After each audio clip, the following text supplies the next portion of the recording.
Saya Sinti Rompas masih menemani Anda di Kompas Petang. Saudara, para guru honorer kini dilanda kekhawatiran akan nasib mereka.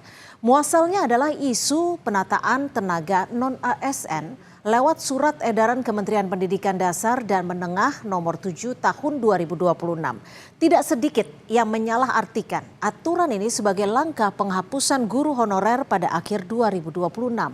Inilah catatan Kompas TV, guru honorer menanti kepastian nasib.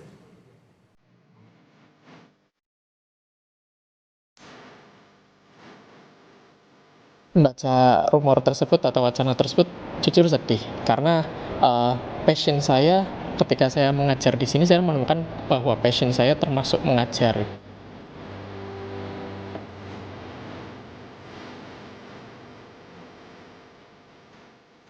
Pagi belum sepenuhnya merekah di Solo, namun Laksma Ayan Wifa sudah memacu langkah dari kamar indekosnya. Baginya setiap detik adalah pertaruhan. Di bawah bayang-bayang kebijakan pemerintah yang mengancam akan menghapus perannya tahun depan, guru honorer ini menolak untuk sekedar pasrah pada nasib. Walau ia mengaku resah dengan kebijakan pemerintah yang dinilai tidak berpihak padanya. Walaupun sekarang saya di sini sebagai guru honorer, tapi saya masih ada rasa kepemilikan kayak siswa tersebut. Saya pengen melihat siswa tersebut sukses, dan kalau semisal wacana tersebut jadi dilaksanakan, saya sudah tidak bisa bertemu dengan siswa dan tidak bisa mengajar lagi. Laksma dan para guru honorer lainnya memang kini dilanda kekhawatiran akan nasib mereka. Muasalnya adalah isu penataan tenaga non-ASN lewat surat edaran Kementerian Pendidikan Dasar dan Menengah nomor 7 tahun 2026. Tidak sedikit yang menyalahartikan aturan ini sebagai langkah penghapusan guru honorer pada akhir tahun 2026. Dalam poin nomor 3 Permen tersebut, penugasan guru non-ASN di sekolah negeri dilaksanakan sampai dengan tanggal 31 Desember 2026. Sementara dalam Undang-Undang Aparatur Sipil Negara nomor 20 tahun 2023 diatur bahwa guru sekolah negeri wajib berstatus pegawai negeri sipil atau pegawai pemerintah dengan perjanjian kerja. Merespons hal ini, Menteri Pendidikan Dasar dan Menengah Abdul Mukmin menegaskan pembatasan pengangkatan guru honorer dilakukan demi penataan dan pendataan tenaga pendidik secara lebih akurat. Selama ini masih ditemukan pengangkatan guru honorer langsung oleh kepala sekolah tanpa koordinasi dan persetujuan dinas terkait. Ya, kalau rasio guru kita secara nasional itu sudah cukup, tetapi ada sekolah dan daerah yang kelebihan guru, ada daerah dan sekolah yang kekurangan guru. Nah, inilah yang kemudian kami berusaha untuk melakukan pendataan dan penataan, sehingga dengan pendataan itu nanti kita akan bisa mengetahui dengan jelas bagaimana status para guru itu.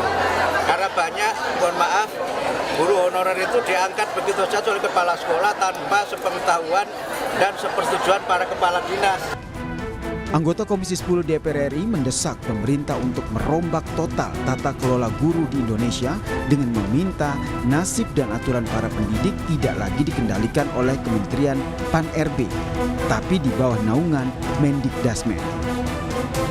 Jangan diatur di Pan-RB, guru itu nggak boleh.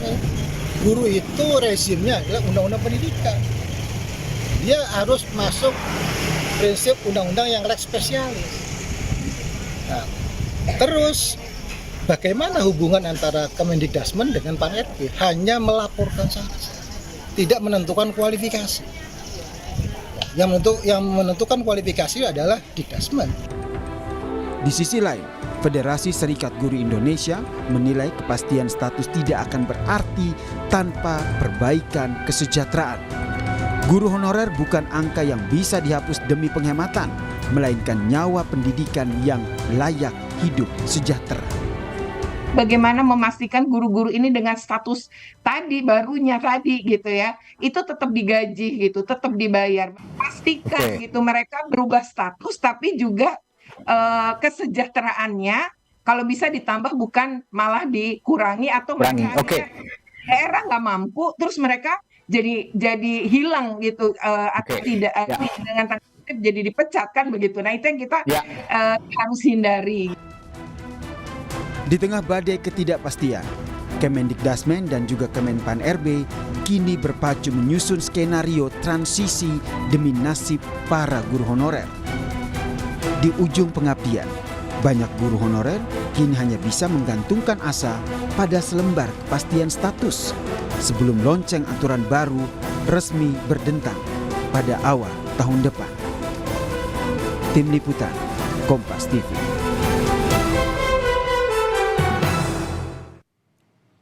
Sejatinya, surat edaran Menteri Pendidikan Dasar dan Menengah Mendikdasmen nomor 7 tahun 2026 tentang penugasan guru non-ASN yang berlaku sejak 13 Maret 2026 lalu bertujuan memberikan kepastian bagi guru honorer untuk tetap bisa mengajar hingga 31 Desember mendatang.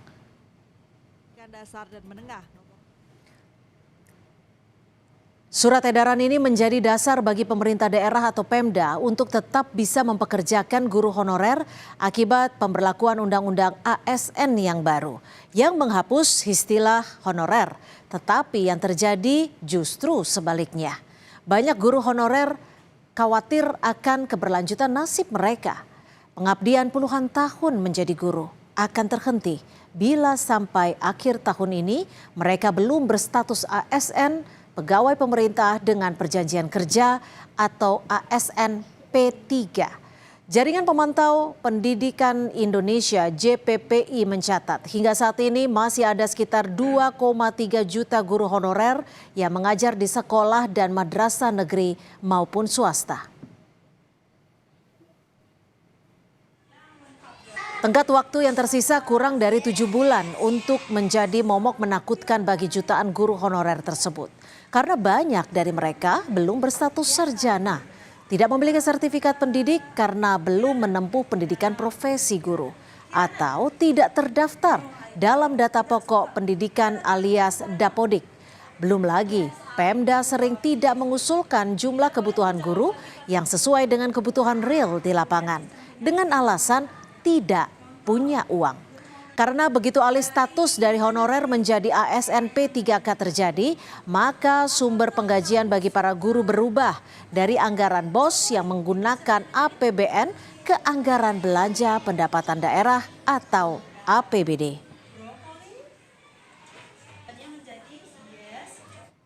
Keberatan gubernur, bupati, dan wali kota ada benarnya. Apalagi di tengah pemangkasan dana transfer ke daerah akibat politik efisiensi yang dijalankan Presiden Prabowo. Tetapi keberatan ini juga tidak sepenuhnya tepat karena sepanjang tahun 2026 publik masih dipertontonkan penggunaan dana APBD yang kurang prioritas seperti pembiayaan renovasi kantor, pembelian mobil dinas baru, hingga tunjangan operasional yang nilainya fantastis. Kurangnya keberpihakan sejumlah pemimpin daerah terhadap nasib guru masih diperburuk lagi dengan kasus korupsi yang menjerat mereka. Bahkan kurang dari 1 tahun saudara, yakni dari periode Agustus 2025 hingga April 2026 sudah ada 11 kepala daerah terjerat OTT KPK. Persoalan tentang ketidakpastian nasib guru honorer telah terjadi bertahun-tahun dan menjadi pekerjaan rumah yang tidak pernah selesai dari presiden ke presiden. Butuh political will dan keberpihakan yang kuat dari semua stakeholder pemerintahan, baik di pusat maupun di daerah, untuk menjalankan undang-undang yang mengubah status guru honorer menjadi ASN P3.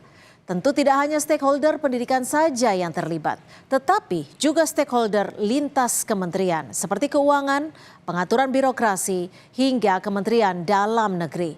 Jika pemerintah saat ini memprioritaskan pemenuhan gizi anak melalui program MBG, sudah sepatutnya dibarengi dengan prioritas perbaikan dan kepastian nasib guru honorer sebagai faktor penting kualitas pendidikan. Pemenuhan gizi anak dan perbaikan kualitas pendidikan adalah dua sisi mata uang. Keduanya tidak boleh terpisah, apalagi dibedakan skala prioritasnya.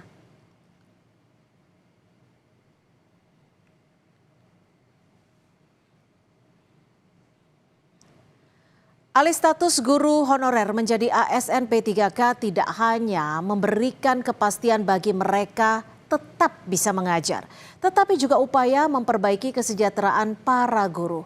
Jangan ada lagi guru yang tidak bisa membeli buku karena untuk menghidupi keluarganya saja tidak mampu. Demikian catatan Kompas TV pekan ini.